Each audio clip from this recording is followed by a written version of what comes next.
Hello, my name is Joe, and I'm the communication manager here at the Cathedral of Christ the Light. And we're entering into the third week of Advent.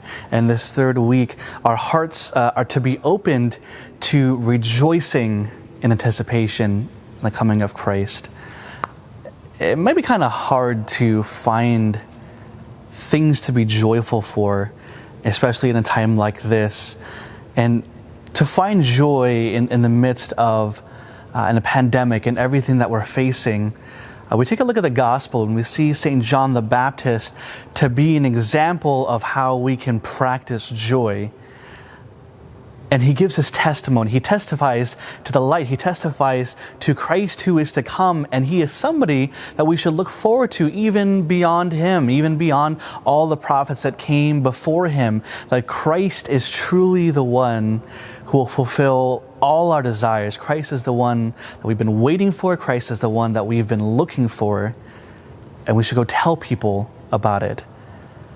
Something I've been hearing a lot is, in a time like this, and then we say something that's been so weird since the pandemic, something like maybe it's through Zoom, maybe it's having to wait in line for the grocery store, maybe it's like the shortage of toilet paper.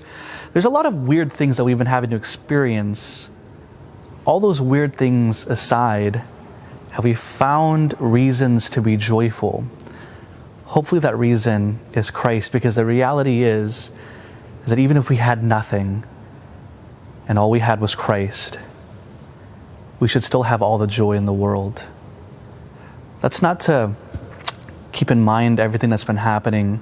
Maybe we've lost a loved one, maybe we've lost work, or we've really been struggling in this time.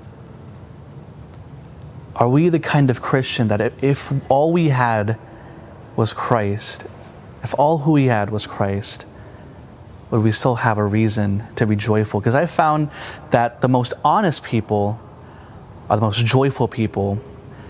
And so, in this time, let's be honest about our faith. Let's be honest also about the situation that's happening, but let's be honest about what Christ is doing in our lives despite the Zoom meetings, despite a shortage of toilet paper, despite having to wait in line for the grocery store, despite the uncertainty.